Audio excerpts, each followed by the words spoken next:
Oh, you finally made it, Sophie. Lying in the hospital bed, Ted, his shoulder immobilized in a cast, only turned his eyes towards me, a look of relief washing over his face. Then, with a slightly impatient tone, he pleaded, "Please, wipe my body," while I just looked down at him in silence. Considering Ted's penchant for cleanliness, he must be frustrated by not being able to take a bath without the doctor's permission, but I felt no obligation to fulfill such a request. What? And you cheated with my best friend? I snapped coldly, and before I could add anything, the curtain was quickly drawn aside.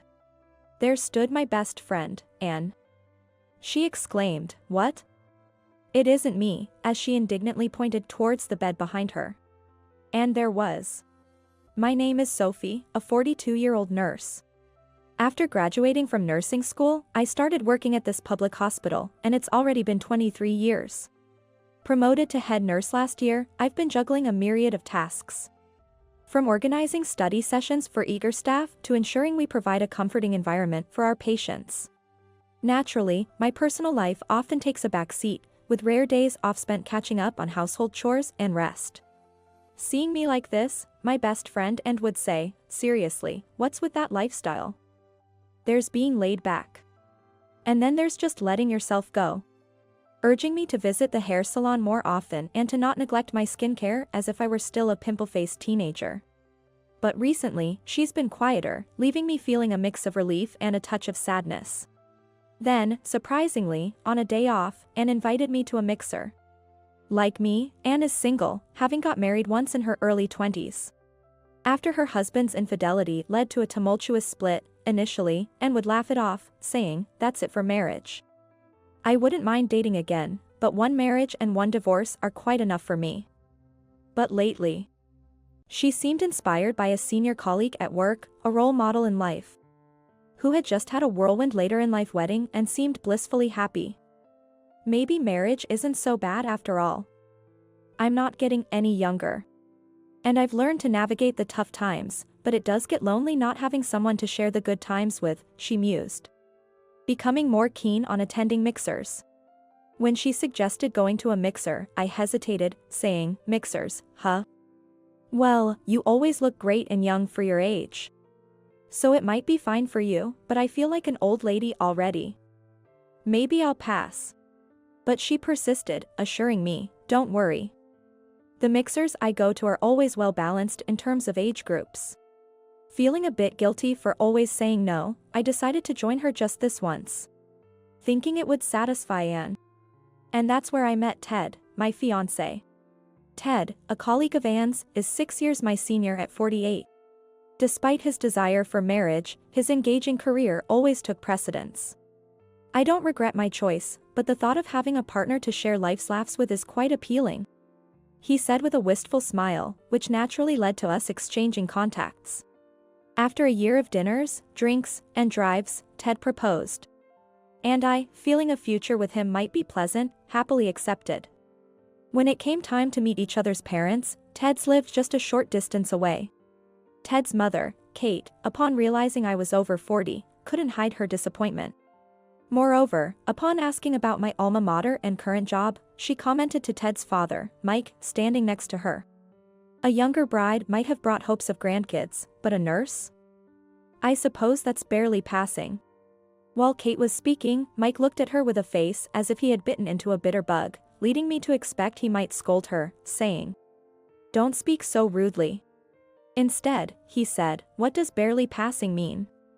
A nurse or whatever, an old maid is an old maid, isn't she?" I glanced at Ted, hoping for some support, but he only offered a sheepish smile, not rebuking his parents. Kate, smugly, continued, "This is where you lack depth of thought, dear. If our daughter-in-law is a nurse, we can take your mother out of her nursing home, and she can take care of her. It saves the cost of the home. And we can get the entrance fee refunded. Plus, with a nurse as a daughter-in-law, it's like having 24/7 care for free." Ted really knows how to pick them, she boasted, convincing Mike, who seemed satisfied suddenly. Then he apologized to Ted, "I see your point now. Sorry for not understanding your intentions sooner. Then, Ted, overly dramatically sniffling next to me, started saying in a teary voice, "As long as you understand, that's all that matters." Which was more chilling than annoying, and I honestly don't remember much about what was discussed or done after that. Still in shock, I got into Ted's car, and as we were heading back, he suddenly said, "So, when shall we visit your parents' house for the greetings? Since we'll be cutting ties after the marriage, this will be the first and last time, so maybe we should book a fancy restaurant or something." Which jolted me back to reality. "You don't need to bother visiting my house," I said coldly. Ted, seemingly oblivious to my tone, cheerfully replied, "Oh, is that so? Well, no need for unnecessary expenses then. I do appreciate your practicality, that's one of the reasons I chose you as my wife," his mood undampened. My frustration reached its peak, but I held back any retorts, asking instead to be dropped off near a station as a headache began to set in. Ted, dismissively, said, "What, a headache? Have you been sick this whole time? Poor self-management is just the worst." And without driving me to the station, he pulled over to let me out, not even looking back as he drove away. While catching a taxi home, I gradually came back to my usual self and began to feel genuinely infuriated, recalling the outrageous comments made by Ted's family. It was the first time I heard about Ted's grandmother living in a nursing home. And the idea that they wanted to skimp on her care costs by making me a free caregiver was appalling. I was angry at myself for not seeing Ted's true nature despite dating him for a year, but fortunately, we hadn't got married officially yet. So calling off the engagement seemed easier than going through a divorce. Soaking in the bath at home, I resolved to act quickly and decided to go to Ted's place the next day to end the marriage talks as if they never happened, before drifting off to sleep. The next day, I apologized for the sudden change but swapped shifts at the hospital and headed to Ted's apartment. Ideally, I should have scheduled an appointment in advance, but at that moment, I was filled with a strong desire to avoid any unnecessary conversation with Ted. Considering it was Saturday, I assumed that if Ted was following his usual weekend schedule, visiting him early in the morning would surely catch him at home. However, despite making my way to Ted's much-bragged-about high-rise apartment, no matter how many times I rang the intercom at his unit from the entrance, there was no response. Left with no choice, I sent a message on social media, but it wasn't even read. The same went for emails and phone calls. Honestly, it was anticlimactic given my momentum, but since I had taken the day off, I decided to settle things once and for all by going to Ted's parents' house. Perhaps he had gone back home and stayed there after our last encounter. Even if Ted wasn't there, a straightforward "I could never be a suitable bride for your family" to his parents would likely suffice to easily call off the engagement. Fortunately, no formal engagement rituals had been performed, and no money had been spent on engagement rings or wedding reservations. Hence, I believed that if we both agreed, calling off the engagement could be smoothly executed. So, I took a taxi to Ted's parents' house, where I had visited just yesterday, but before getting out of the taxi, I spotted Ted's parents, Ted, and a woman with a familiar silhouette all getting into a car. Feeling uneasy, I had the taxi follow their car, which led us to a restaurant's parking lot about 15 minutes from their house. I had the taxi drive past the restaurant and then make a U-turn to come back, after which I got out and headed towards the entrance of the restaurant. Given it was a Saturday morning, the place was reasonably busy with families enjoying breakfast and, possibly due to the proximity to a highway entrance, people setting off on trips.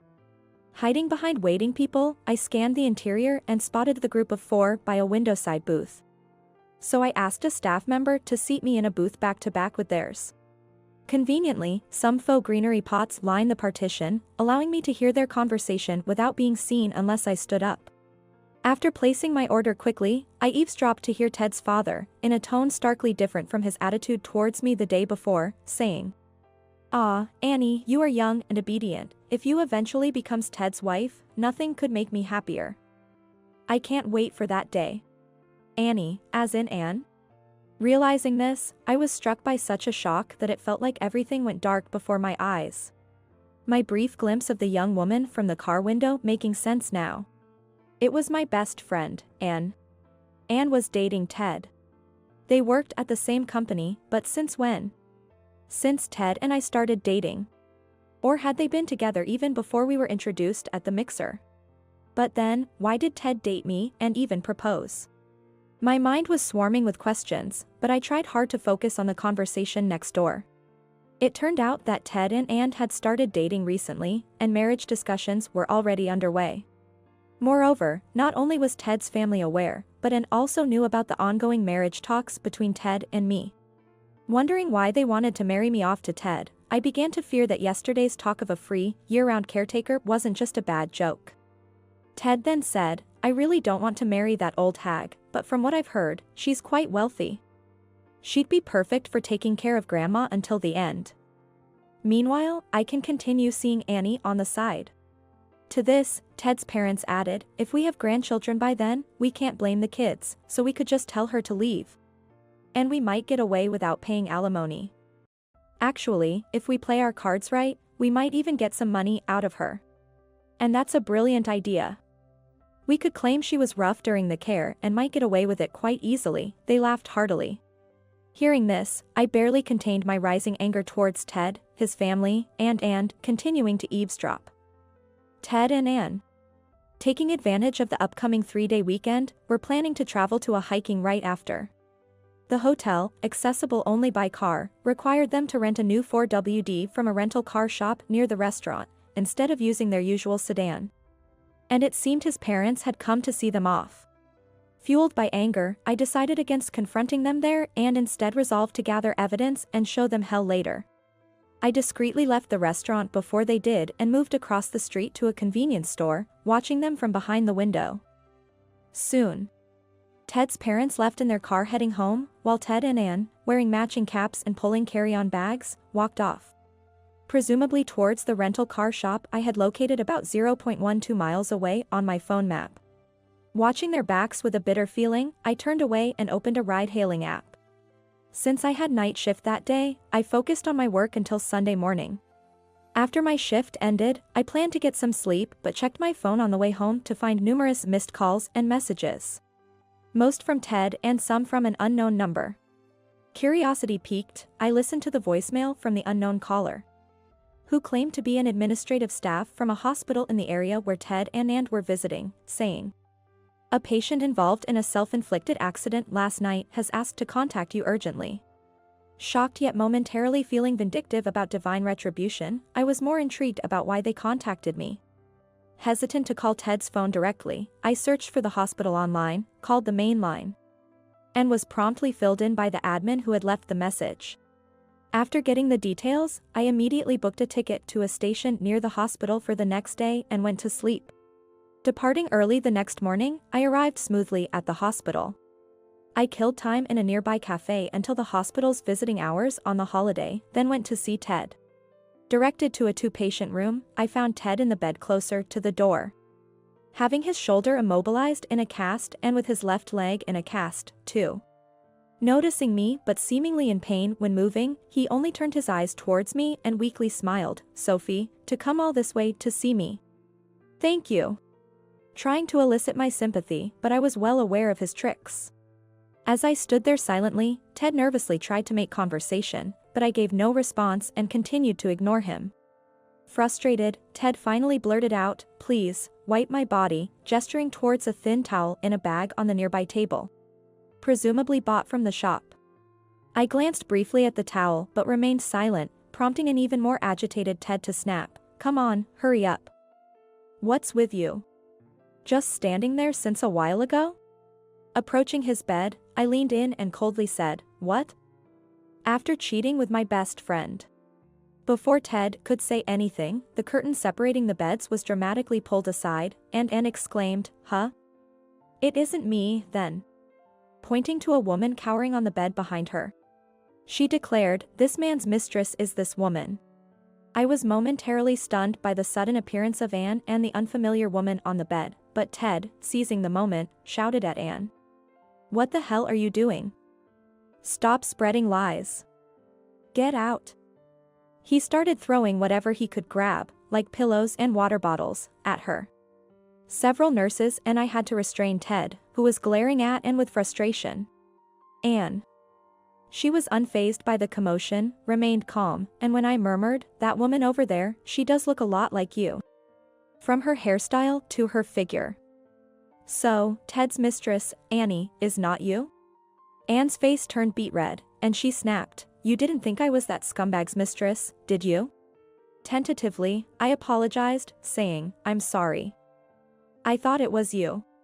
Anne let out a big sigh and said, "Don't be ridiculous. I'm not that bad," looking exasperated. Suddenly quiet, Ted, and the other woman, Annie, were ignored as Anne explained that about 2 months ago, she had accidentally seen Ted and Annie arm in arm, walking through the city at night. Knowing that I was dating Ted, and thought it was an affair but decided to gather solid evidence before telling me. Letting them be for the time being. Indeed, as I had overheard at the restaurant, and found out that Ted and Annie were planning not just an affair but to have me marry Ted. Secretly enjoy a polygamous lifestyle and make me take care of Ted's grandmother. And received a message from me saying, "I've been proposed to. So I guess we're engaged now." This prompted her to rush the secret photo shoot she had arranged with a friend to capture the final piece of evidence of their affair. Amidst this, a friend from the HR department at work informed her that Ted had been injured in an accident during a trip and was hospitalized. Assuming I was the one accompanying him, she rushed over without hesitation. This guy, he had rented a car through the company's employee benefits, so we got the accident report immediately. "I tried calling you but couldn't get through, and when I arrived, guess who was hospitalized in the same room? This mistress. I thought if you rushed over worried and found out about this, you would be devastated." Sure enough, I did show up, but something seemed off. Anne was bewildered by my accusation of Ted being unfaithful and even more so by my mistaking her for the mistress. I, in turn, recounted my experiences at Ted's family home and witnessing Annie, the mistress, with Ted's family at the restaurant. Mistaking her for Anne from afar and assuming she was the younger woman Ted's mother mentioned. Though we consider ourselves close friends, Anne is nearly 10 years my junior. And is actually the younger sister of a close friend from my middle and high school days. After her sister's tragic death, Anne and I became even closer. However, I couldn't help but feel there was an unbridgeable gap between us, given our age difference and different careers. After apologizing again, Anne, with a sly smile, said, "Well, if you are fed up with these losers too, there's no need to hold back. Let's give them hell," smirking maliciously at Ted and Annie. Ted and Annie, momentarily taken aback, retorted, "Hell? Don't make me laugh. I only hung out with this old hag because she seemed to have some use. If she wants to break up, I'm all for it." But Anne provocatively asked, "Really now, Teddy? You sure you want to be so confident? What were you two discussing before I sneaked into this room?" Then thrust something she had been holding towards them. Everyone leaned in to see it was a voice recorder in her hand. Anne revealed that at the time of the accident, Annie, not Ted, was driving the rental car, and since she was under a driving suspension, they had declared to the rental company that only Ted would drive. She also recorded them admitting to drunk driving after enjoying their drinks at the inn and deciding to drive out to see the night view despite being intoxicated. As Ted desperately tried to snatch the recorder from Anne, he grimaced in pain and dumped it into a nearby water pitcher. Smirking, "Too bad, all the evidence is gone now." And, unfazed, revealed another, smaller voice recorder and said, "Oh, what a shame." As if I'd show my hand so blatantly.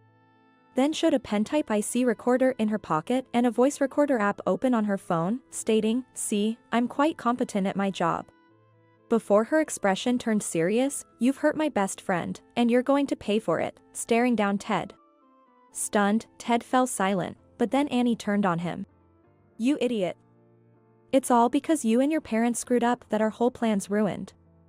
You better take responsibility." Although she tried to confront him, her hand immobilized by a cast and sling, she could only grind her teeth in frustration. Ted, looking up, retorted, "Shut up, you worthless woman. Your only asset is your youth. Misunderstanding that. You dared to dream of becoming my wife. Marrying a loose woman like you would only lead to cuckolding. Who would fall for that?" And with that, he swung his leg in a cast off the bed, nearly lunging at Annie, unleashing a torrent of scolding at her. Both were equally despicable. In a sense, they deserved each other. Expecting the nurses to rush in again to scold them, I stood up with Anne, ready to make our final statement. Enough with the noise. You two are truly meant for each other. A trashy woman who cozies up to an engaged man for some benefit. And a foolish man who thinks he's playing smart but is just being used by a shallow woman.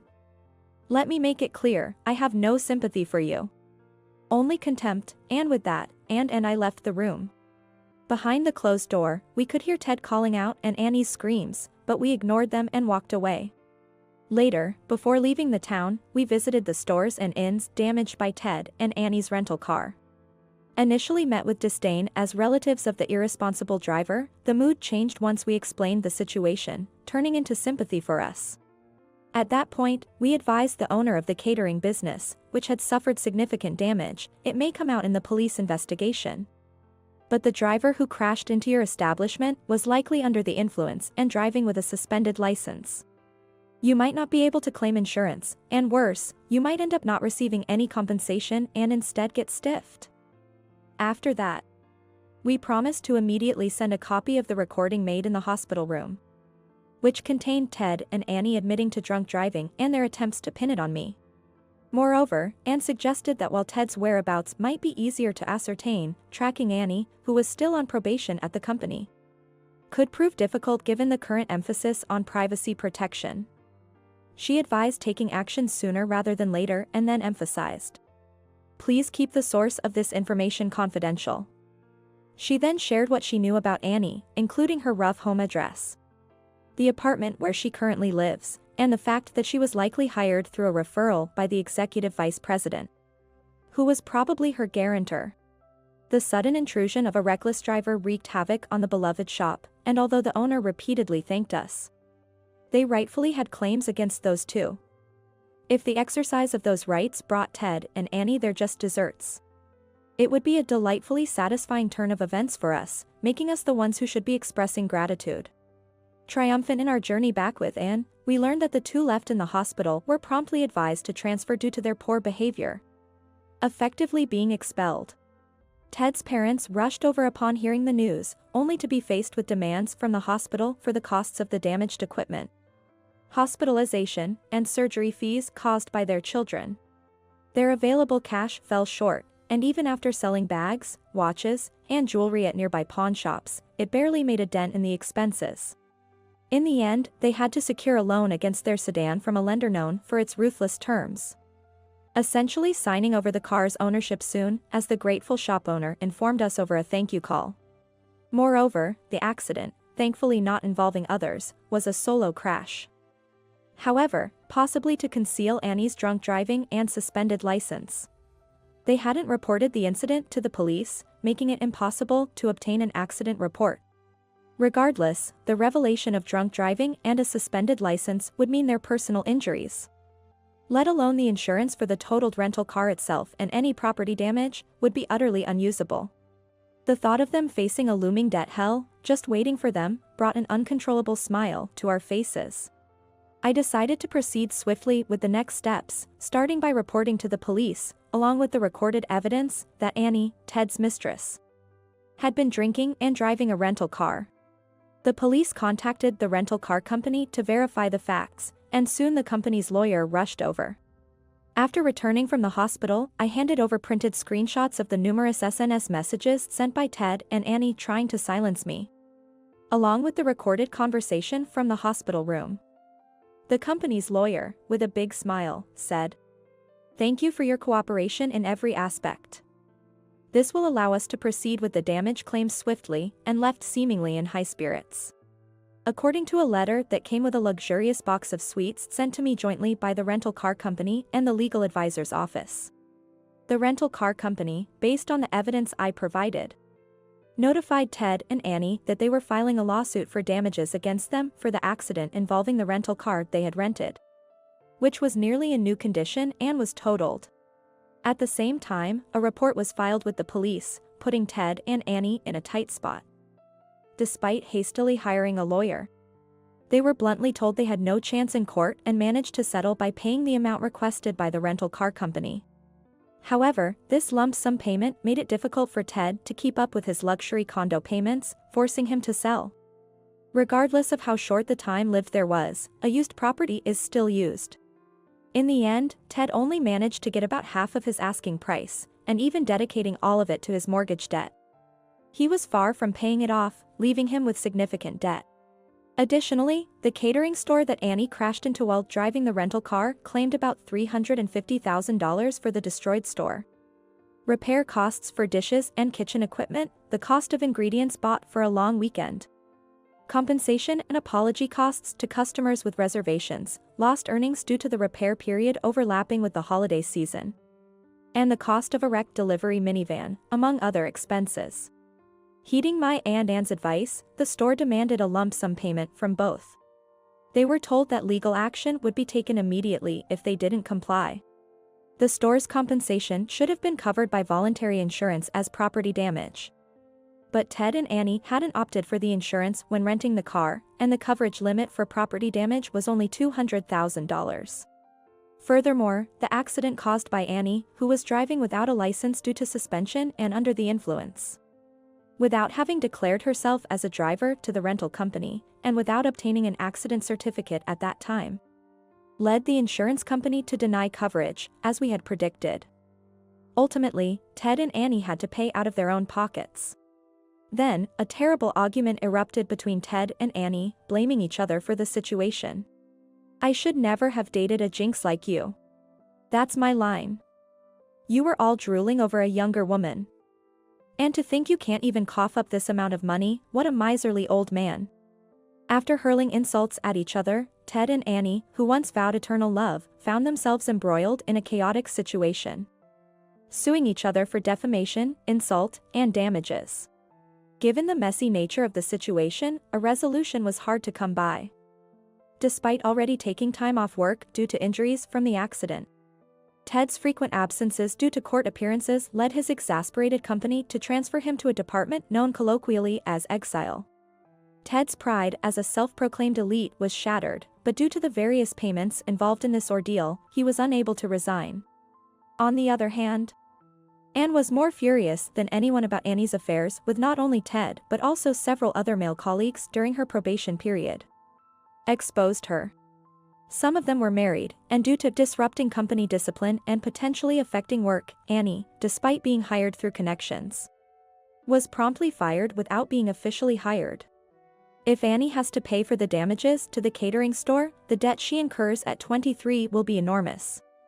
Facing financial difficulties, Annie hastily started job hunting, but when asked to submit a proof of dismissal from her previous job, her prospects dimmed, leading her to give up on securing a full-time position. Now, she is juggling part-time jobs to make ends meet and has been seen, unkempt and in casual attire, eating bread while rushing to a warehouse district on her bike, a sight relayed to me through the grapevine. However, this has nothing to do with me. As for me, despite being busy with demanding work, I am leading a fulfilling life. I'm also happy that I've been able to reconnect and get along with my best friend and, just like old times, after a period of misunderstandings and awkwardness. The only issue, if any, is Anne's unchanging nature. She keeps inviting me to mixers, saying, "Sophie, want to join a mixer? It's hosted by that temp we had before. Divorced, but with nice personalities only." I have a good feeling about this one. It's not that I've been put off by my experience with Ted, but I've recently rediscovered the joys of being single and am looking for a way to gently dissuade Anne from these invitations. A dilemma I'm currently pondering. Get out of here today, old hag. Today. And dispose of all your belongings. They're just in the way at home. Lisa made a gesture as if she was shooing someone away. When I was visibly upset, David cut in. "Make sure not to leave even a single piece of trash behind." That was the last straw for me. I sighed and responded almost under my breath. "Okay." Then, I turned my back on the two of them. Normally, when someone gets caught cheating, they apologize. Why act so defiant? Moreover, they tell me to leave because they want to live here together? Stop screwing around. They only said what was good for them, but don't they think I might have some evidence that was not good for them? Well, that's fine by me. Enjoy yourselves while you can. I'll be getting ready for payback over here. I smirked to myself as I headed to my room. My name is Michelle. I'm coming up on 20 years of marriage with my husband, David. At the age of 48, I work from home as a designer, while David, 2 years my senior, is thriving as a system engineer. Our son, Jason, born right after marriage, is now a 19-year-old distinguished college student. Hearing this, one might picture a happy family. But in reality, it's not quite like that. Recently, there's been something suspicious about David's behavior. On weekends, David sneaks out. Moreover, his returns on weekdays are considerably late. Furthermore, whenever he's home and the phone rings, he absolutely refuses to answer it in front of me. It's hard to think of it as anything but an affair. If he's cheating, then divorce is the only option, isn't it? Lately, I've been spending more time contemplating this. Looking back, David's attitude changed a few years ago. It was when Jason was in middle school and our expenses began to rise. Despite this, David's salary was gradually decreasing. When I asked for the reason, David would explain. The economy is bad, and the company is going through tough times. Hearing that, there's not much I can do. I cut down on living expenses. But that wasn't enough. So I thought about getting a job and talked about it with David. You know, I'm thinking of working part-time. What? Are we short on money? There are also the expenses for Jason's tutoring. I opened up to David about our financial struggles. Suddenly, David got angry. It's because you're wasting money. I was taken aback by this side of David. Of course, we've had our share of arguments before. But this was completely different from his previous attitudes. Despite feeling something was off, I retorted. I don't waste money. So, you're saying you're the useless one?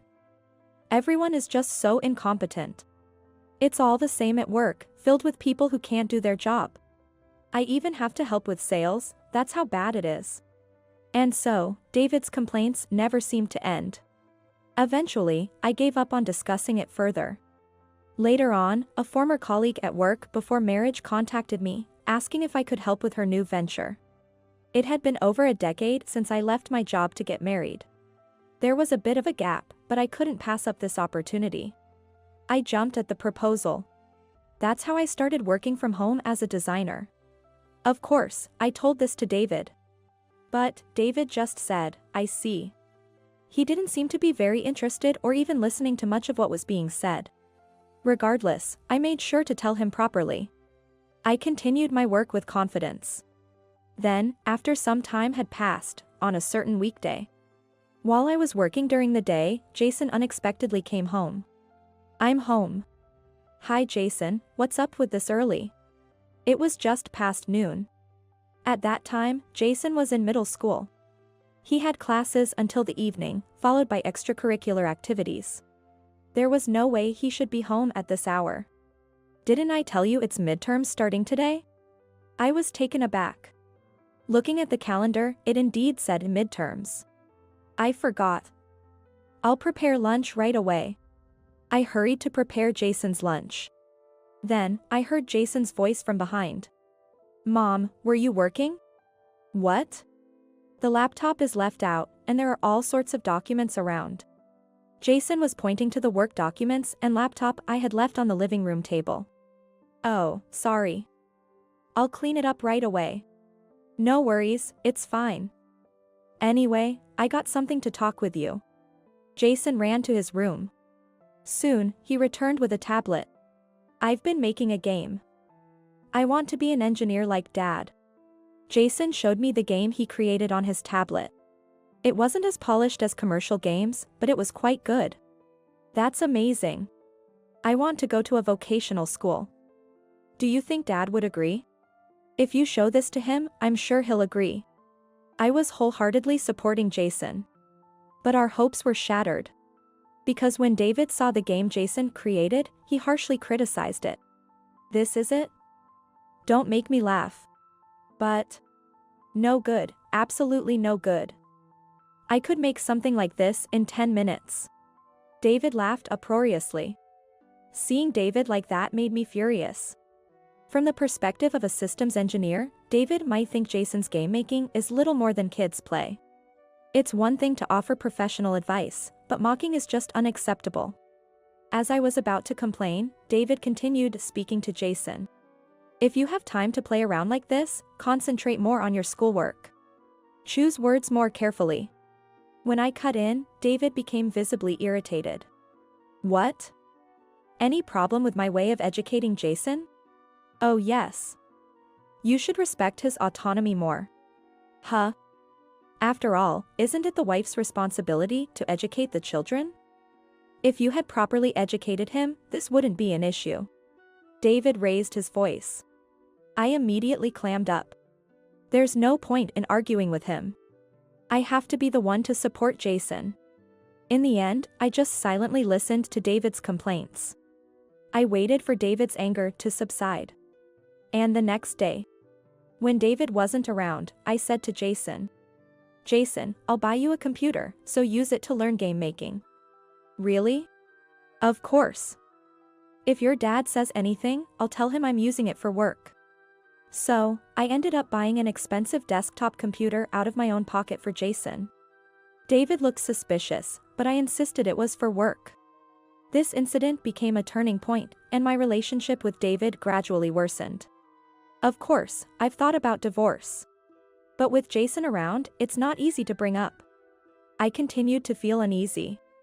Meanwhile, Jason went on to college. I thought I could study more specialized subjects in college, and Dad wouldn't complain, he said. Before I knew it, Jason had grown up to be quite wise. Maybe we'll manage even if I decide to divorce.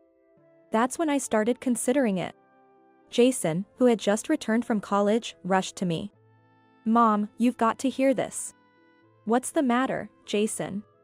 I stopped my work and looked up. Jason's face was pale. I began to feel anxious. Finally, Jason hesitantly started to speak up. Actually, I saw Dad cheating. Dad's cheating? When I asked him back, Jason gave me the detail. Here's what Jason told me. It happened a few hours ago. Jason was heading to the college to take the lecture. But then, his friend messaged him that the lecture was cancelled. So, he went out to downtown to hang out with his friend. That's when he saw David walking arm in arm with a young woman. Due to the presence of friends, it seems he chose to ignore what he saw. But unable to bear it, he came home. Sorry. If I had been alone, I would have confronted Dad right there. That would have been impossible, of course. I understood the pain Jason was going through. Setting that aside, I was already aware of David's infidelity. Thinking about it, David's recent behavior had been strange. He would leave immediately on weekends and come home late on weekdays. When at home, he would sneakily talk on the phone away from me. There was no way I couldn't suspect something. That's why I had already requested an investigation into David's conduct a while back. I already had the results. When I shared this with Jason, he looked surprised and asked me, So, you were calm because of that? Are you thinking of getting a divorce? Well, the investigation results were conclusive, probably. I see. If that's what you've decided, Mom, I won't say anything. If that was the case, it made things simpler. That night, I intended to confront David when he came home. However, David didn't come home. He must have realized that Jason had seen him. David returned a few days later, on a Sunday. Moreover, he was accompanied by a young woman I didn't know. As I was wondering if this woman was his mistress, she spoke up first. Hello, nice to meet you. I'm Lisa and I am David's girlfriend. Her insincere greeting infuriated me. In the Maya time, David said to me, So, Lisa and I will live here together after I divorce you. You leave right away. What's the reason? A brilliant man like me deserves a younger woman, not an old hag like you. David smirked. How can you say that? Even though I was dumbfounded, I complied. Oh really? That's exactly what I was hoping for. I dared to be sarcastic to them. Then, Lisa, looking annoyed, pointed at me. Acting all high and mighty for an old hag? Think you can live on your own? Unfortunately for you, I work, so I'll be just fine. Oh, then let's get that divorce done quickly, okay? Lisa pulled a divorce oath from her pocket and threw it at my feet. I'll be sure to get alimony from both of you. Lisa frowned in dissatisfaction at my words. Meanwhile, David waited with a smirk. I signed the divorce oath and handed it to David. At that moment, Lisa said with a triumphant look. Get out of here today, old hag. Today. And dispose of all your belongings. They're just in the way at home. Lisa made a gesture as if she was shooing someone away. When I was visibly upset, David cut in. Make sure not to leave even a single piece of trash behind. That was the last straw for me. I sighed and muttered in response. Okay. Then, I turned my back on the two of them. Normally, when caught cheating, one would apologize. Why act so defiant? Moreover, they're telling me to leave because they want to live here together? Stop screwing around. They only said what was good for them, but don't they think I might have some evidence that was not good for them? Well, that's fine by me. Enjoy yourselves while you can. I'll be getting ready for payback over here. I smirked to myself as I headed to my room. Before packing my belongings, I called a junk removal service. I started packing after arranging for the removal. After a while, Jason, who had been out, returned. I could hear David and Jason talking in the living room. But they soon started arguing. It's because Dad cheated. Shouldn't you apologize to Mom first? Shut up. It's none of your business. After such an exchange, it suddenly became quiet. Peeking into the living room, I found only Jason. Jason? Where are they? They said they're going on a trip. What a joke. Jason stamped his feet. I felt relieved. If David wasn't here, I could do as I wanted. Let's take this opportunity for payback. I spoke to Jason with a smile. Jason, I'm getting divorced and moving out. Want to come with me? Of course. Then, start preparing for the move. Anne. I shared a plan with Jason. Hearing it, he started preparing for the move without hesitation. In the midst of this, the junk removal service arrived. I guided them inside the house. Please dispose of all the furniture and appliances in this room and this room. All of it? There are some new items. That's fine. I'll buy new ones after moving. I asked them to dispose of the furniture and appliances in mine and Jason's rooms. However, I didn't touch the living room items. Those were shared property with David. I didn't want to dispose of them and get complaints later. In any case, I had my items and those I bought disposed of. They'll regret it. Later, in the evening, I left the house. I handed over the belongings to the moving company. Since I hadn't decided on a new place yet, I asked them to keep the belongings for a while. Meanwhile, Jason and I moved to a nearby hotel. We decided to stay there for the time being. And then, a few days passed. While having breakfast, I received a call from David. Hello? What's up? What do you mean, what's up? Did you really throw away all the furniture and appliances? Huh? Of course, it's what you asked for, isn't it? As I snapped back, David suddenly faltered. He mumbled something incomprehensible. I was so exasperated that I scolded him. You're the one who said to throw them away. Don't complain about it now. Well, that's true, but... His response was hesitant. He must have needed that after all. Actually, I had an idea of what David was looking for. Knowing this, I had said that everything was disposed of. As I thought about this, David suddenly became more submissive. So, which company did you use for the disposal? Why do you want to know that? Well, I'm looking for something. Just as I thought. I smirked to myself. Then, I asked him pointedly. Looking for something? The fridge, washing machine, and TV, all your stuff is there, right? No, it's not that, it's about the computer. I knew it. David was looking for the computer I bought for Jason. Feeling certain, I mentioned it casually. The computer? That's something I bought for Jason. I was planning to dispose of it since it's mine too. You haven't disposed of it? David's voice suddenly became anxious. While thinking I had him hooked, I continued. Yes. It's better to sell it on Craigslist than to just throw it away. Please, return that computer to me. What? It's mine, so why should I return it? At that, David was at a loss for words. However, this wasn't enough for payback. So, I made a proposal. Well, how about this? Will you buy it from me? Buy it? Yes. I was planning to sell it anyway, so if you want to buy it, I'll sell it to you. At that moment, David's tone brightened. Okay. It's used, so how about $500? What? I won't sell it that cheap. How about $10,000? What's that? Are you ripping me off? Annoyed, David raised his voice. I'm not forcing you to buy it. Besides, why do you want a used computer? When I asked, David clearly started to panic. Well, that's... You could just buy a new one. Fine. $10,000, right? I'll pay. Just sell it to me. While feeling triumphant inside, I agreed and informed David of the arrangement. Afterwards, David immediately demanded the computer be sent. But the belongings were with the moving company.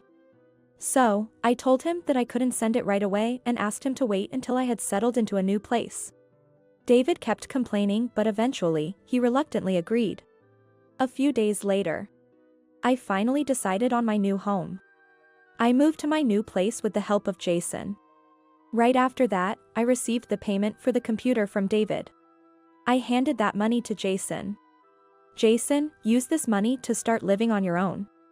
I thought it was the perfect opportunity. Jason started living alone in an apartment near the college. Lastly, I sent the computer to David's house. However, I removed the external disk. Then, I sent that disk to the company where David works. With a letter to his boss. Soon after, I got a call from David's boss. On the designated day, I went to David's company. When I gave my name at the reception and waited, a man slightly older than me appeared. Nice to meet you. I'm Kevin, the department head. Are you the ex-wife of David, who sent me the letter? Yes, thank you for your help. For now, please come with me to my office. Following Kevin's lead, I am guided along. Eventually, we arrived at the department head's office. Upon entering, I saw David sitting on the sofa with a solemn expression. Michelle. Why are you here? David stood up suddenly. It's for payback. I smiled, and David turned pale. Then Kevin intervened. Shall we begin the discussion? David's complexion changed at Kevin's words. Sweating, David sat back down on the sofa. First, I'd like to ask David, what is this all about? Kevin placed the external disk of the computer on the table. It was the one I had sent to Kevin. David immediately averted his gaze. I don't know what you're talking about. But this came from your ex-wife, and it contains our client data, doesn't it? Kevin glared at David with a stern look. David started to stammer excuses. It must have been mixed in with the things I used for work. We prohibit taking client data out of the office, don't we? So, it was a mistake. He should just be honest. I was inwardly laughing. This was a bit before David and I divorced. David was acting strangely. One day, when I came back from shopping, for some reason, David was sitting in front of Jason's computer. The computer was in the living room. Of course, under the pretext that I was going to use it. But there was no reason for David to use it. Because David had his own computer in his room. Finding it odd, I secretly checked on what David was doing. He was doing something and then turned off the power. Pretending not to notice, I checked the computer the next day. There were unfamiliar data written to the external disk. Looking into it, it was some kind of database. I had an epiphany. That David taking company data and using someone else's computer as a hiding spot. Despicable. Right after that, we ended up getting divorced. That's why I took the computer. But did David really not expect me to get rid of it? Since he seemed to be aware that Jason was using it, maybe he assumed I would leave it behind. Regardless, David must be regretting it now.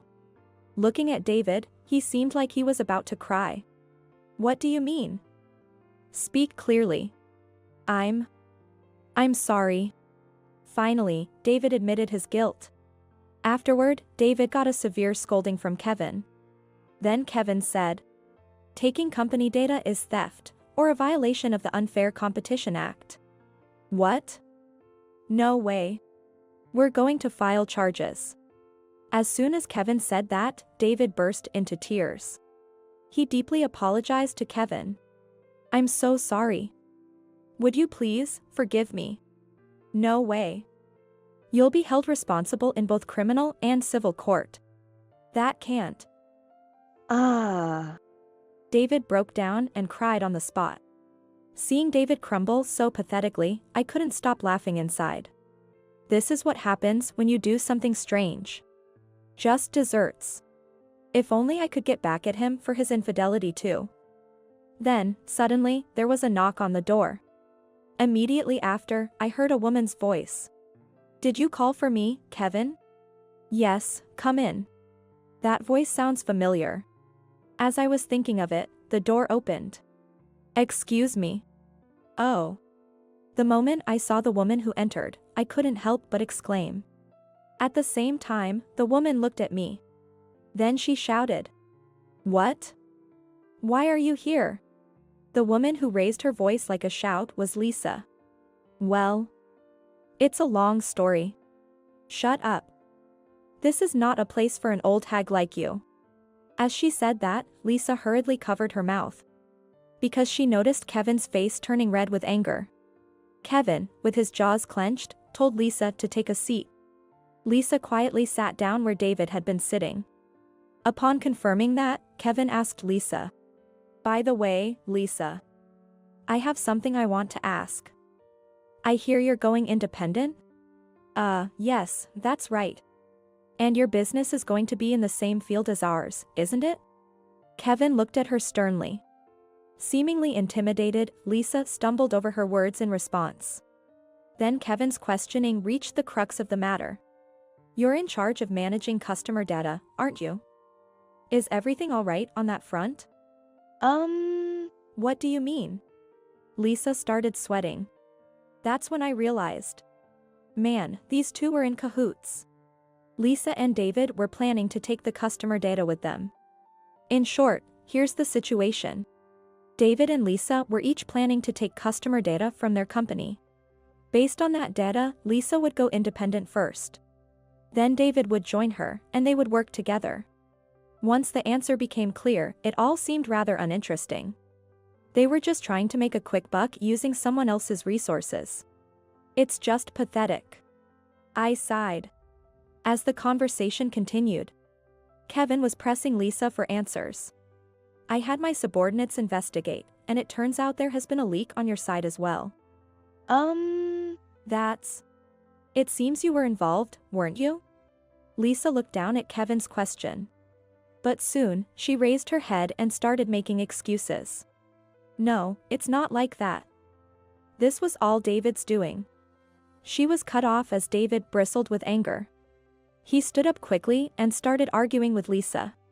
"Are you blaming me? It was your idea in the first place." "What?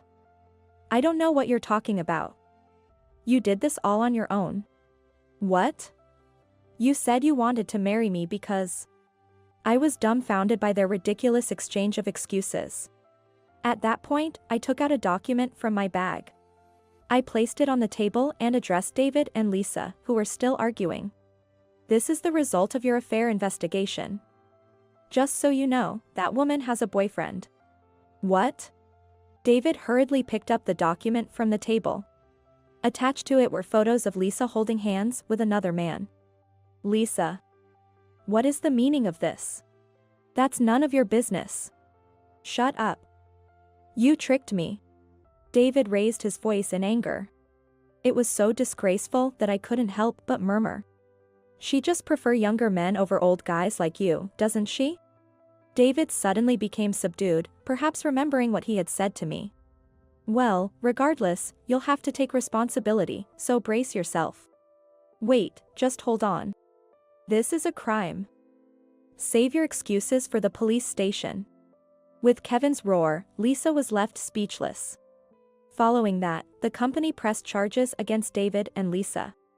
Shortly thereafter, the two were arrested for theft among other charges.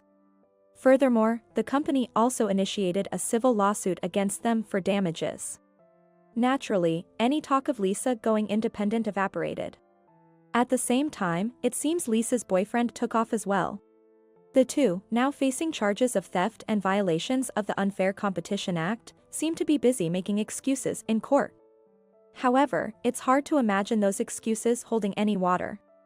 The outcome of the trial is certainly something to watch. Even if they end up with a fine, I doubt either of them can afford to pay it. I'm just glad I got alimony before things got to this point. By the way, I'm thoroughly enjoying living on my own. My design work is going well, and my income is stable. It seems Jason has found himself a girlfriend, so there's plenty to look forward to right now. Eventually, when grandchildren come along, things will get noisy, but for now, I'm planning to enjoy the peace and quiet. With the moving truck behind her, my mother-in-law, Jane, said triumphantly, "I won't be giving out our address to the stranger." Behind her, my husband, Brian, was getting into the car, smirking all the while. It seems he is seriously considering following his parents. I quietly bit my lip. This is typical behavior for them. Assuming I won't retaliate, they do as they please. Although my father-in-law is a decent man, his outdated belief that women should be obedient and supported by their husbands means he's no help. But I've reached my breaking point. After enduring and bottling up so much, like water in a cup, today was the last drop. And today was the final drop. Then, I'll divorce my kept man husband. At that, my in-laws laughed in unison. Talk in your sleep, stupid. They don't know yet. They're unaware that Brian relies on me financially, and even the little income he does make is thanks to me. Nor do they realize that everyone has their breaking point, including me. My name is Olivia, and I'm exactly 50 years old. I work at a local supermarket owned by my brother. It was originally our parents' business, but my brother took over after our father became ill past the age of 60. What started as a family business is now a beloved store in our community. Although it's a store, it operates as a company, and I hold a position there. When my parents were working, my father was the CEO, and my mother was the executive vice president. However, since my brother's wife was a school teacher and couldn't work for us, I became the executive vice president when my brother took over. Currently, I live with just my husband, Brian. I have a daughter who's married and visits us a few times a year. However, she lives in a distant state, so we don't see each other often. Brian and I were high school classmates. Back then, we were just classmates. Being shy, I hardly had any male friends, let alone a boyfriend, and spent most of my time with female friends. In contrast, popular Brian was always surrounded by a lively group of friends, both male and female. When we grew up, he and I reconnected, hit it off, and got married. I like quiet and demure women like you, Olivia, he said with a shy smile. As we vowed to spend our future together. It was only after everything was too late that I realized this choice was a mistake. What started immediately after our marriage was relentless snide remarks from Jane. Quit your job and devote yourself to Brian. And hurry up and have children, or you're worthless as a wife. Those were the first words I was greeted with. At that time, I was just an employee at the supermarket. Since Brian was still working normally, it was somewhat understandable that my old-fashioned mother-in-law couldn't grasp my job. But to be deemed worthless without children seemed excessive to me. Even after having a child, Jane didn't change. I had a daughter. Then, Jane arrogantly said, "A girl, how disappointing. You need to have a boy quickly, I have 2 sons." To me, my daughter was irreplaceable and precious, but to Jane, she was just a girl. Although Brian loved our daughter, he never stood up to his mother when we visited his parents' house. In fact, he would join in mocking me. She can't seem to have another child. And her cooking is terrible, nothing like yours, Mom, he'd say. Then, Jane would clap her hands in delight and laugh. When she was in a good mood, she gave Brian some pocket money, and he was delighted to buy alcohol and sleazy magazines with it. It would be nice if you took my side for once. And it's just sad for our daughter to see this.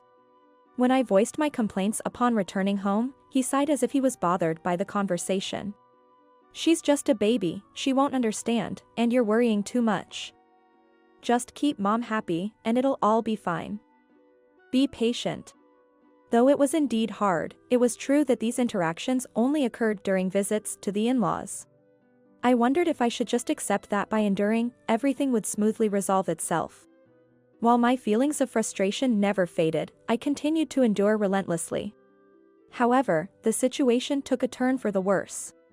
Previously, we only met Jane when we visited her, but now she started coming to our house on her own initiative. The catalyst for this change was Brian's unemployment. His company fell into poor performance and eventually went bankrupt. Naturally, with no job, he had no income apart from unemployment benefits. And those benefits were only temporary and wouldn't last long. Obviously, we couldn't live like this. So, I accepted a full-time position with a title that my brother had recommended to me, and I started working seriously. Our household finances now depended on my income. To help my son. With this noble cause, Jane eagerly made her way into our home. The father-in-law, George, seemed bemused by her overprotectiveness, but she didn't care about his opinions. Her behavior was quite extreme. It seemed like everything I did displeased her. I was shocked and scared when she started refolding the laundry I had already folded, taking them out of the dresser just to do so. I couldn't understand what drove her to such extremes. If she disliked it so much, I thought, she didn't need to come to a house where I was present. When will you quit your job, Olivia? It's because of you that Brian can't find work. Jane began to make absurd demands of me, who was single-handedly supporting the family. Looking to Brian for a rebuttal, he awkwardly averted his gaze. It wasn't my fault that he couldn't find work. He had no qualifications and his experience was limited to clerical work, with no special skills. Yet, he was picky about his jobs, insisting, I won't do anything but office work, physical labor is out of the question, and I can't work late. In other words, it was his own fault he couldn't find a job. But in Jane's eyes, my working was the cause of his lack of motivation and the root of all problems. The situation with our child was the same as ever. Granny's here, she'd say. Despite such words, she openly stated that girls were of less value than boys. When our daughter, who had begun to understand things, started avoiding her grandmother who made nothing but derogatory remarks, Jane snapped. You're just like your mother. Not cute at all. My daughter was hurt, but Brian did nothing but lie in front of the TV. There's no need to talk like that. If you dislike me and our daughter so much, you don't have to come over. When I couldn't contain my frustration and spoke out, Jane arrogantly replied. This is my son's house, so it's none of your business. If you have a problem, you can leave. To reiterate, Brian was unemployed. I was the one supporting the family. I was infuriated by Jane's refusal to face reality. Every time I saw Brian just lying around, ignoring everything, it broke my heart. I reported this to George, and it seems he, who adored his granddaughter, scolded Jane. After that, she stopped making comments about our daughter and her visits were halved. Years later, Brian settled into a life without work, fully becoming a dependent. On the other hand, I, from a housewife's perspective, started contributing to the supermarket's sales with new ideas and became more dedicated to my work. When there was a part-time job opening at the supermarket, I suggested to Brian, it's easy work, why don't you give it a try? As a result, he managed to get a job, albeit only working twice a week. During a summer visit to my in-laws, he proudly talked about his new job. Despite it not being his own effort, I thought it was better than nothing and watched over him warmly. You've finally found a job, Brian. You're truly commendable. Work hard and prove your wife wrong, and make her quit her job soon. A housewife's place is in the home, after all. Jane said this loudly enough for me to hear, addressing him. Moreover, during visits to the cemetery, she would start badmouthing me to acquaintances and neighbors we encountered. Olivia is such a miser, working for pocket money at her parents' company, truly embarrassing. She neglects her household duties, making my son suffer. I was constantly ridiculed by her in public. It's disgraceful, stop it. The only one who seemed fed up enough to speak out was George. My sadness only grew as Brian pretended not to notice. I continued to endure through it all. If only Jane would stay away, Brian, despite being lazy, was a kind father. I kept enduring for the sake of our daughter, believing it was better for her to have her father around until she was independent. Even when I no longer needed to endure, I didn't have the energy to initiate a divorce. A significant factor was that Jane's visits had almost ceased over the years. The turning point came this year. The in-laws decided to move from their longtime family home to a condominium. We plan to make it our final home. The view from the balcony is quite nice. George, more energetic than usual, spoke excitedly. I could empathize with their desire to leave a too large house for a more manageable lifestyle. Their move preparation was truly a massive undertaking. Their home was cluttered with belongings, requiring considerable downsizing to fit into the smaller apartment. Out-of-fashion clothes that no longer fit, countless paper bags. There were even unopened gifts. While gifts like towels could potentially be sold, expired food had to be discarded. For two people, the excessive amount of crockery was also likely too much. Jane, we can't keep everything. I understand your sentiment, but the new place is smaller than here, right? Most items that needed to be discarded belonged to her. Understandably, she was terribly resistant to my touching her possessions. Stop talking nonsense. Do you want my things that badly? How despicable. Holding onto what was essentially trash, she glared at me. I decided it was a losing battle to say anything more and shrugged it off, walking away. Finally, it was the day the in-laws moved. I hadn't yet been informed of the exact location of the new apartment. I wasn't very eager to know and planned to wait until they mentioned it. The moving truck was the smallest size, a light truck. Watching it, I worried whether it could carry all the belongings, and as expected, it was overloaded. Then, Brian began to hurriedly load our car with the overflow. Furthermore, as the in-laws got into the car, there was no room left for me. Standing there dumbfounded, Brian started the engine with a smug look. In a panic, I knocked on the car window. Honey. What's going on? Are you taking your parents? Should I just wait here? Then he cracked the window just enough to say, just find your own way back. I'm going to live with my parents. Take some time off work for me. Bye. Stunned, I stood there as the rear car door opened. It was Jane getting out. With a triumphant look, she declared.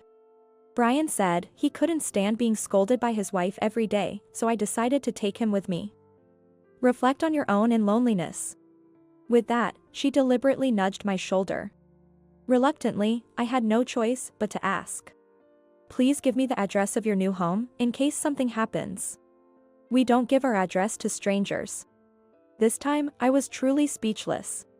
Reaching my limit of endurance, I slumped my shoulders in defeat. I felt as if the dam holding back my patience had finally burst, letting all the pent-up frustration flow out. I thought to myself that today was the day of the last drop. Then, I'll divorce my kept man. I stated this calmly, but with a slight emphasis on a kept man, ensuring Jane heard it clearly. It seemed Jane standing in front of me heard me loud and clear. She glanced at Brian momentarily but soon regained her composure, glaring at me with disdain. George, who was inside the car, seemed not to have heard clearly and came out with a puzzled expression, asking, Huh? I decided to make it clear to him as well and reiterated firmly.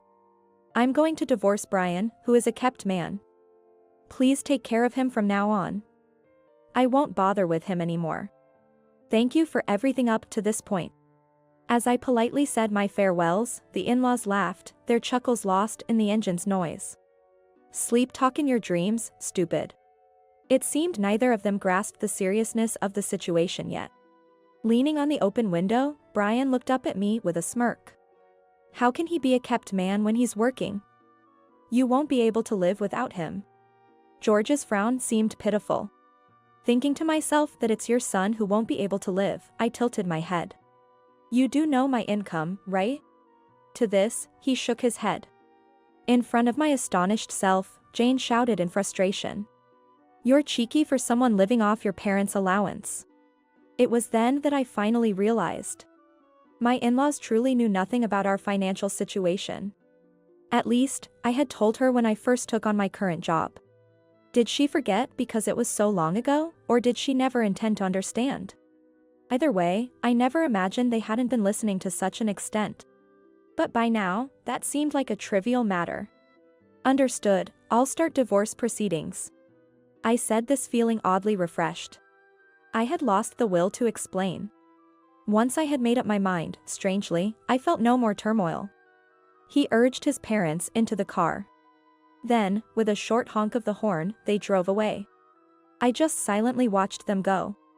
Returning home by taxi, I immediately went to pick up papers and started filling them out. Not knowing the current address wasn't an issue. I could use George's name and their old address for mailing. If they had filed a change of address, the mail would be forwarded to their new residence. Given Jane's subscription to several mail-order supplements, it should be fine. I chose to send the papers with proof of delivery and mailed it off. A few days later, I got a phone call. I thought it might be Brian, but it wasn't. It was George. Hello? The divorce papers arrived, but is this for real? This is too much for just a spiteful act. I couldn't help but let out a bitter laugh, thinking they still considered it a mere spiteful act at this point. I had thought he was reasonable, but perhaps he's just another member of that family, including Brian and Jane. Of course, I'm serious. Don't worry about my livelihood. I am, after all, a company executive, so I do have an income. I responded firmly. He seemed a bit bewildered and muttered. A woman being a company executive, is that even possible? It seemed he still doubted me. I remembered mentioning before that I was the executive vice president of our small company, but how had he taken that? There's also the possibility he never really listened. Or maybe, given his significant hearing loss, he misunderstood. There are female executives in other companies too. But it's fine if you don't believe me, I've reached my limit of endurance. I've had enough. I answered dispassionately, without the energy to explain further. I was just too tired. Then, he grunted lowly. I see, understood. Then I won't say anything. Sorry for all the trouble you've been through. I was pleased to sense a genuine note of regret in his strained voice. It seemed he was the only slightly sensible person after all. Relieved, I politely said, thank you too, and hung up the phone. Half a day after the call from George. My phone rang while I was out, and I saw it was Brian calling. Taking the opportunity, I turned on the recording and started the conversation. Hey, this is terrible, suddenly demanding a divorce. Sending this to me, I'll sue you. You better change your mind, or it won't end well for you. What a fortunate person, to say such things after he himself had initiated the separation. Moreover, since he declared me a stranger and left without giving an address, it's only natural for me to consider divorce. His insistence on playing the victim was infuriating. The main reason would be your repeated emotional abuse, I suppose. It's sad that the diaries I've kept since I was young will serve as evidence. Your decision to leave on your own will likely be seen as your fault in this case. My lawyer, Daniel, says so. While I explained, he interjected with dismissive sounds like, huh, and what? His attitude was so dismissive it made me doubt he was listening, but when I mentioned the lawyer, he suddenly became flustered. A lawyer? You can't be serious. His voice trembled with panic. I had my phone on speaker mode while talking. This was so the person in front of me could also hear. Smiling and nodding at the person in front of me, I responded with conviction. Of course, I'm serious. We're consulting right now. Let's avoid direct discussions going forward and go through Daniel. Before I could finish, Brian cut me off, shouting. No way, I won't agree to a divorce. What about my job? It'll make things uncomfortable. Let's meet and talk. I'll come to the house right away. Please listen to me. I let out a wry smile as I faintly heard Jane's voice in the background, urging, just get a divorce. The person in front of me, Daniel, whom I was consulting, seemed amused. As I was pondering what to do, Daniel quickly wrote a note and showed it to me. It suggested inviting him to the office. Following that advice, I instructed Brian. I'm not at home right now, I'm at Daniel's office. If you insist, come here. After giving him the office address, he assured me he would come and hung up. Sipping coffee provided by the office staff, I waited for his arrival. I wonder if he'll really come. He's such a coward, he might just run away scared. While I mused, he soon arrived.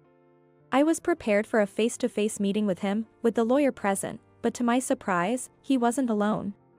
His parents were with him. I could tell that he must have said something like, I can't do this alone, come with me, asking his parents to accompany him. I was astounded by his lack of independence. He entered the office looking tense. He seemed restless, glancing around nervously. Daniel sat next to me, ready to face the three of them. Now, the direct confrontation was about to begin. Wait, no, I mean, divorce, that's just unthinkable. Facing me across the table, Brian immediately started speaking in a hushed, rapid voice. Despite his shouting over the phone, he could only mutter in the presence of others. I firmly rejected his plea. No, I absolutely want a divorce. I never want to live with you again. Since we're with a legal expert, let's also discuss the division of property now. Brian flinched. He glanced at Daniel and then fell silent. It's pathetic how he could be so domineering with me or female employees, yet so meek in front of a male lawyer. I sighed involuntarily. After that, he didn't say another word, and George just sat with his eyes closed, arms crossed. With no other choice, I looked at Jane, who glared at me without hiding her intense emotions. What property? I have no intention of sharing a single dollar with you. Saying this, she attempted to throw her freshly served hot coffee at me.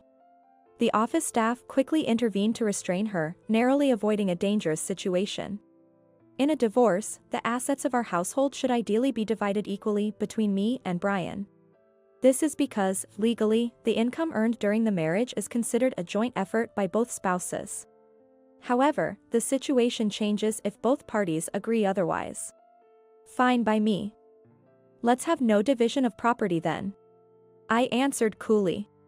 Incidentally, I was the main earner, and the bank accounts, including those with substantial savings, were in my name. Even the car that Brian had been proudly using, as if it were his own, was registered under my name. His bank account, left at our house, contained barely less than $20, considering it was just before payday. Effectively, he had almost no assets. No division of property essentially meant that I would keep everything. Despite the dire situation, Brian remained silent, merely fidgeting. Are you sure about this? I asked, as if speaking to a child. At that moment, the silent George opened his eyes and whispered something stern to Brian.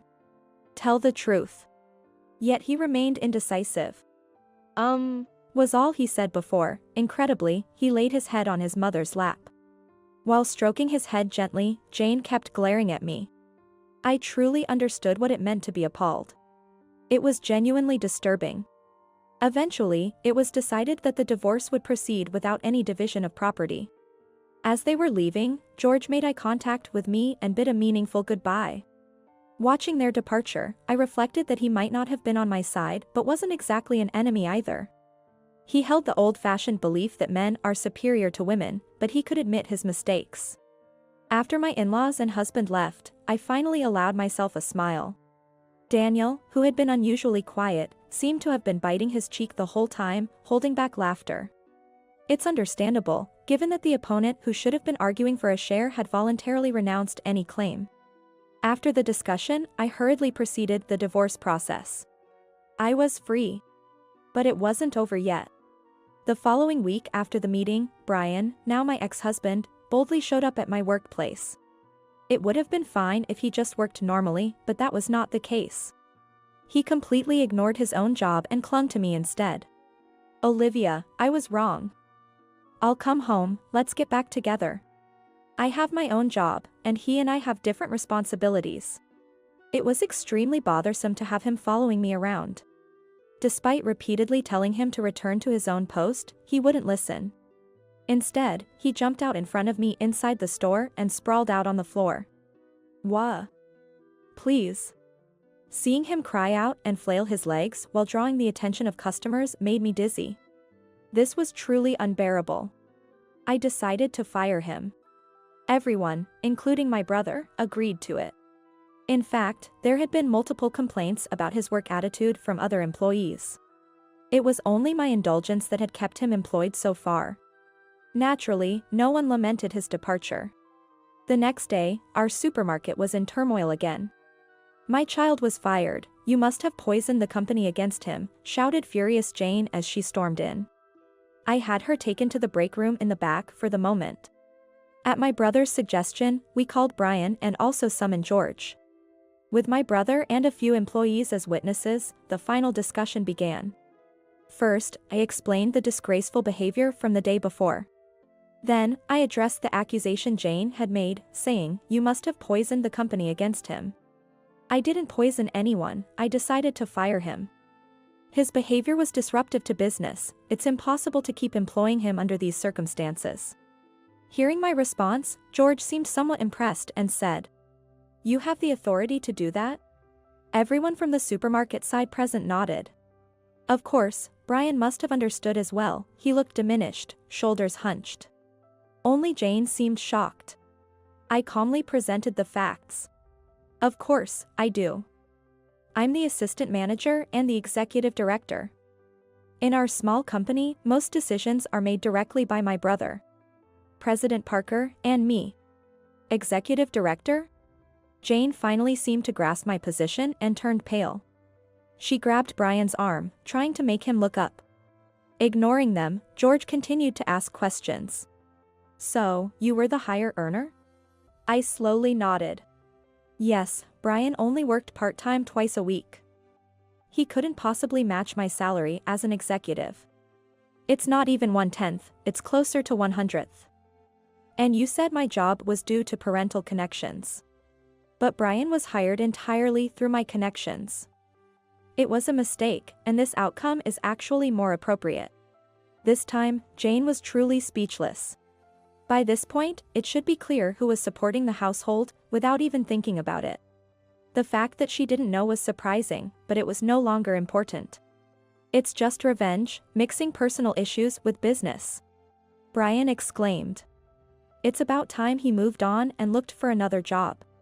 Wanting to work here under these circumstances is just too brazen. The issue is your bad behavior. We've had complaints from other employees, remember? Sleeping in the break room during work hours. Inappropriate remarks to female employees. You know this because I've scolded you each time, right? Oh. You ran away with your parents because it was too hard to be scolded by me? My voice unintentionally became stern. He started to cry with a deep groan. My son would never do such things. I presented evidence in front of the screaming Jane. There were multiple records of misconduct, including surveillance camera footage and recordings made by other employees. I'd even like to dock my own pay for having protected such a person in the past. Jane was stunned. When she reached out to Brian, I thought she was going to comfort him again, but instead, she pinched his ear with incredible force. What are you doing? Brian screamed and covered his head. Her fury didn't stop there. She began hitting him with a cushion she had grabbed, over and over. Having no other choice, I turned to George, the only one still calmly sitting and looking our way. I secretly helped out by working alongside the part-timers to make up for his lack of work. I've apologized to those who were inconvenienced and sent them gifts. It was all my selfishness. I'm sorry for the trouble caused to the other employees, and I'm relieved that we could finally fire him. Jane was sobbing with frustration. Jane, with a grave expression, apologized to all of us employees. Let's go home. Olivia, I'll have a stern word with Brian. I promise we won't trouble you again. Thank you for everything. With that, George stood up to leave. Being old-fashioned, he's likely to keep his promise. I felt I could genuinely believe his words. Hearing this, Brian looked as if it was the end of the world for him. Jane, gritting her teeth in frustration, then angrily rasped. "Why would you say such a thing? That's a huge loss. We need to reconcile for Brian's sake." It seemed she finally understood the reality of her son. Now, she appeared not to want to let me go, contrary to before. Indeed, without me, Brian's life would nearly be over. But that's exactly what I wish for, and I have no intention of helping him. Just as I was about to retort, a thunderous voice echoed through the building. "Enough is enough." George was furious. His eyebrows furrowed, he stood tall and imposing. Even Jane couldn't say anything back, just opening and closing her mouth and looking down. Brian, feeling the full brunt of his biological father's anger, shrunk back in fear. "She may be your daughter-in-law, but she's someone we took from another family. In the end, she's a stranger. Don't even think about mooching off her. Aren't you ashamed? And today, it's clear you have been a huge nuisance." "Brian, apologize." I was taken aback by his intensity. I had never expected such fierceness from usually quiet George. Maybe I didn't know my in-laws as well as I thought. In the end, Brian, shielded by his mother, didn't apologize and fled home. Only George turned back at the end to apologize deeply once more. "Thank you, George. Take care, and stay healthy." I returned the farewell and watched him leave. I decided to forgive just him. Let's get back to work, shall we? At my command, the supermarket returned to normal. The rest of the story follows later. Afterward, my in-laws were left to manage on their pensions while dealing with an unemployed son in his 50s. I happened to see Jane in town, looking defeated and much diminished. Rumor has it that Brian is practically a shut-in and utterly useless. I haven't seen him since then. The following part of the story was relayed to me by my daughter. About 3 years after the divorce, there was a funeral for George. As his granddaughter, she attended the funeral. Apparently, it was sudden, with no preparations made in advance. They couldn't even gather enough money for a proper funeral, so it was a very simple ceremony. Now, Jane and Brian were left to live together, far from leading a smooth life. Without the tidy loving George around anymore, the house they moved to quickly turned into a cluttered mess. They've become quite the neighborhood nuisance, I hear. Moreover, perhaps due to the reduction in pension after George's passing, they have been pestering people for money and have become quite unpopular. It seems they're really struggling, but it's nothing but a nuisance to others. I imagined the future loneliness and hardship that awaited them, but I couldn't bring myself to feel any sympathy. Instead, I felt a sense of relief as if a long-held frustration was finally clearing. Years have passed since then, and I'm now enjoying living alone in a lovely apartment. I never knew how wonderful it could be to have free time all to myself. Inviting friends for dinner parties has become my greatest joy. My daughter and her husband also look out for me. Speaking of which, my daughter, who never liked her grandmother, plans to cut off all contact with her. That's for the best. Especially now that you're pregnant, it's better to stay away from anything that could stress you out. There's no need for your baby to meet her. When I said this, my daughter, caressing her slightly growing belly, nodded in agreement. I'm about to become a grandmother. Of course, I want to do everything I can to help my daughter and her husband. However, I also want to be careful not to intrude too much on the young couple's life. As I approach my 60s, I find myself among friends who have chosen to remain single or have been widowed. Lately, we've been discussing the possibility of living together in a shared house filled with single ladies in the future. This time, instead of bottling things up, I dream of a life where I can discuss anything with my companions. Surrounded by so much happiness, I'm sure I'll continue to have the best days ahead. Not many wives would appreciate a two-family house where they live with their in-laws. Especially if the mother-in-law is the monstrous type. In my case, not only my mother-in-law, but even my husband did not give me any other option but to live in a two-family house. What's more, they even came up with an outrageous plan secretly to me. I'll tear that plan down. My name is Elizabeth, and I'm a 35-year-old living in a moderately urban area. My husband, Michael, is 38 and works for a mid-sized company. We don't have any children. We live in a rental apartment. Because of its cheap and poor construction and Michael is obese, the sound of his thudding walk echoed through the building. Because of this, we've received numerous complaints from neighbors on either side and below us. I've apologized countless times and told Michael to lose weight. But Michael would sulk and say, "I'm tired from work, don't talk to me about that," and his stomping would become even louder in anger. I've suggested moving to a soundproof apartment or a house several times. But he's always been against it because of the convenient access to his office and the fact that the downtown district is just a 10-minute drive away. One evening, a slightly intimidating young man from downstairs came to complain loudly again. As I was apologizing to the man, Michael, who had been drinking, suddenly appeared from the living room and shouted at the man, "You're the one making more noise." As a result, Michael got thoroughly beaten up by the man, who seemed to be used to fights, and I had to apologize again. "Why are you apologizing? He is the one at fault."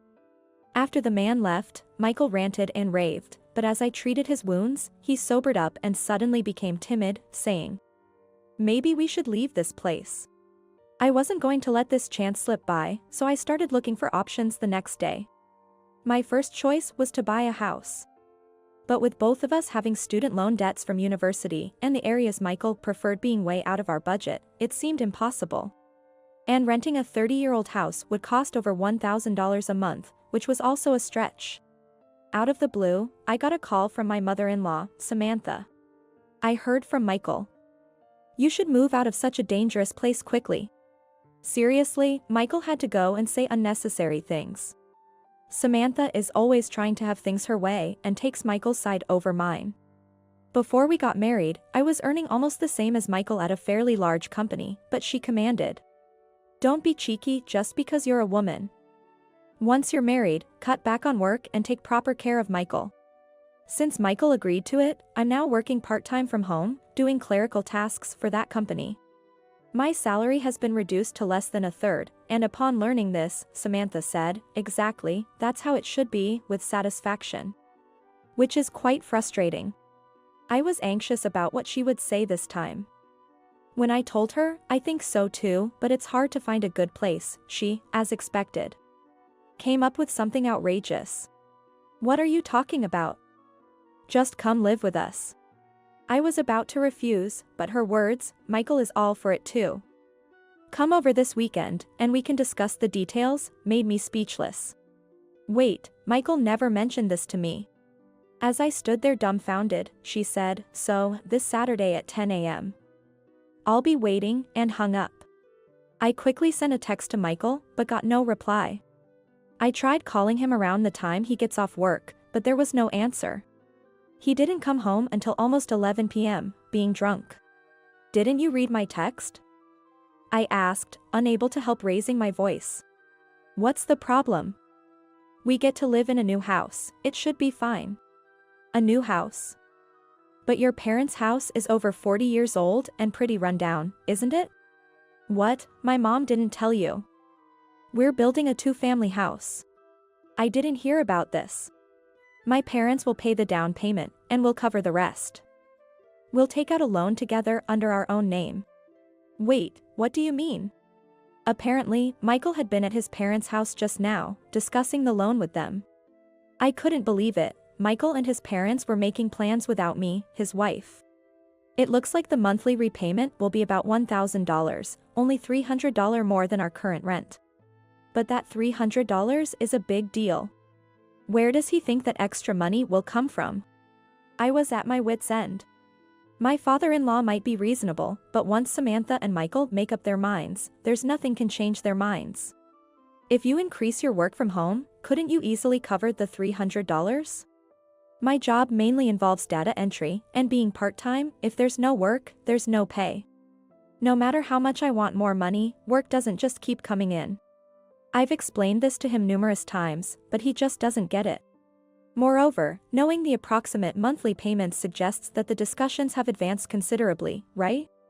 I also felt uneasy about Michael suddenly wanting to move back to his parents' house, despite his previous reluctance to move.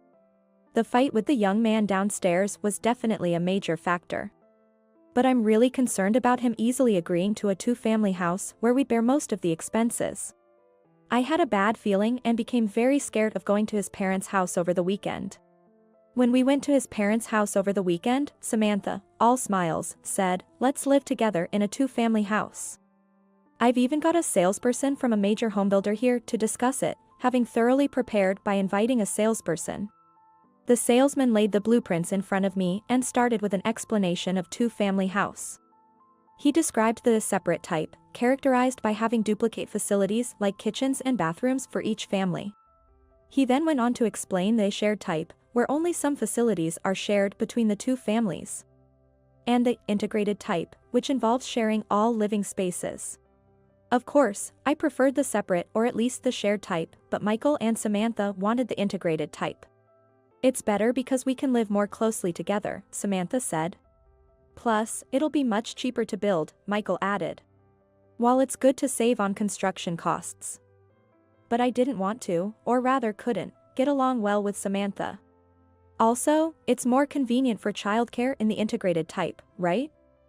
I'll take good care of everything," she added. Childcare? Michael and I had given up on having children after years of trying. I had explained this to Samantha, and yet she mentioned childcare? Something was definitely off. Seeing me fall silent, Michael hastily said, "I mean, maybe we might have kids in the future," trying to cover up. Sure, it's not impossible, and having grandparents around could be convenient for childcare, but... However, there was a significant issue with living in his parents' house that went beyond deciding on a two-family house. The mobile phone signal was very poor. Calls would drop or be filled with noise. It seemed to be because their house was surrounded by large buildings. Moreover, there was an old rumor that electromagnetic waves from mobile phones are very harmful to the body. Even though mobile phones are now manufactured according to strict safety standards. Samantha still believed in that rumor and had no intention of improving the signal situation. But this was a problem for me. My data entry work often comes at the last minute, and I rely on my phone to receive instructions and ask questions while I work furiously. This phone is provided by my company, and they cover the costs. Calls can last up to 30 minutes per job. So not being able to use my phone and having to resort to a landline would be a big problem because of the call charges. But neither Michael nor Samantha understood the severity of the situation. They don't use their phones much at home, so they don't see the big deal if the connection is poor. However, I couldn't back down here. "Listen, if we move here, I won't be able to do my job. That means we won't be able to pay the mortgage. We really can't live together," I pleaded with Michael. Then Michael clicked his tongue. The two-family house we were planning to build would be under both our names, and we were supposed to pay the mortgage separately. According to him, this was because it would allow us to double the mortgage tax deduction, thus saving more on taxes. But there was actually another reason. I was surprised that all this had been decided without me, but at the same time, if I didn't agree, the contract couldn't proceed. So I ignored Michael's click of the tongue and stubbornly held my ground, managing to put the discussion on hold for now. I was hoping this whole thing would just fall through. Under no circumstances could I work in a place with poor phone reception, and I wanted to avoid living with Samantha at all costs. But contrary to my wishes, Michael and Samantha kept expanding the plan. They said, "The parents' room will be on the sunny second floor, we'll install an elevator considering future needs for caregiving and wheelchair access, the kitchen, bathroom, and toilets will be on the first floor." Wait, an elevator? I found out that a home elevator could cost between $30,000 to $40,000. Not to mention, they conveniently took the second floor for themselves, meaning they'd use the elevator multiple times a day, which would increase the electricity bill and incur annual maintenance costs. I doubted his parents would cover those costs. When I confronted Michael about it, he said, "We're going to use it too, so we should pay for it together." Why does he always ignore my opinion? As I grew angrier and stopped talking to Michael, his already late return times from work got even later. At first, I thought he might be going to his parents' house, but a single phone call revealed that wasn't the case. Samantha kept barging into our house almost every day. Why are you so against this? Are you determined to reject living with us no matter what? No more against my mom. If we have kids, Mom can take care of them. I've told you many times, I can't work if my phone doesn't have a signal, and there are many other issues. I was determined not to lose and resisted the pressure from Samantha and Michael. Suddenly, Samantha went to the kitchen and came back with a bowl filled with water. As I watched her movements with a bad feeling, she barged into my room and yelled, "Well then, I'll do this," and threw the water from the bowl all over the laptop I use for work. She then said to me, astounded, "If you don't have a computer, you can't do your typing job, right? Just find a different job here. Just hurry up and sign the contract." I pushed Samantha aside to check on my laptop, but it wouldn't turn on at all. She really did it now. Glaring at Samantha, I said, "This laptop is company property. It was specially purchased for me, costing over $1,500. What are you going to do about it?" Samantha turned pale and yelled, "What are you talking about? I just tripped and spilled some water, that's all. I didn't know anything about it." And tried to leave in a hurry. She thought she could get away with it that easily. I grabbed her and turned to Michael with a smile. "Let's just get a divorce. It's much better to divorce now than to live with Samantha." Since I had never mentioned a divorce before, both Michael and Samantha were shocked. "Wait, just hold on a minute. This is so sudden, we haven't even signed the contract yet." "Oh, so we can divorce after signing the contract?" "No, that's not what I mean." Seeing Michael falter, I pressed on. "I know everything. You plan to make the two-family house jointly owned and then make me pay half the mortgage before divorcing me. How did you know that?" "Because Emily called me." Mentioning Emily made Michael turn pale. "Your dear Emily called me the other day, asking me to hurry up and divorce you." Yes, Michael was having an affair with a younger woman named Emily, who was even pregnant. According to her, Michael had promised to divorce me and live together in the new two-family house, saying it would be fine because Samantha could take care of the baby. "Did she really tell you all that?" As Michael panicked, I continued. "No wonder you wanted it to be jointly owned. By having separate mortgages, even if we divorced, I'd still have to pay my share. The tricky part about joint mortgages is that divorce doesn't exempt either party from their payment obligations. Though child support might offset some of my payments, it wouldn't eliminate them entirely." Looking at Samantha, she avoided my gaze and said, "It's because you won't give us grandchildren." As I expected, Samantha knew about Emily and her child and was planning to welcome them into the home. "Oh, so it's all my fault? But you couldn't afford to divorce before the mortgage contract for the two-family house? Which is why you were in such a hurry to get the contract signed." Both Samantha and Michael looked down, biting their lips. I said to Michael, "If you don't agree to the divorce now, you won't be able to marry Emily. She's already terminated her apartment lease this month and would move into your parents' house to check the two-family house plan. If I don't divorce you, I'll stay this apartment rented under your name, and other women will comfortably settle into your parents' house. It'll be tough financially and disgraceful to the public eye, right?" After my speech, they panicked, and eventually, Michael reluctantly divorced me. I kept it a secret that Emily said, "I'll definitely shove that old hag into a sunless room on the first floor." That's fine, right? I heard from the neighbors that after our divorce, Michael married Emily, but due to her insistence on a good phone signal, the construction of the two-family house was cancelled. However, it was unlikely that the young woman could endure living in an old house over 40 years old. And Samantha was also frustrated because she was forced to take care of the baby.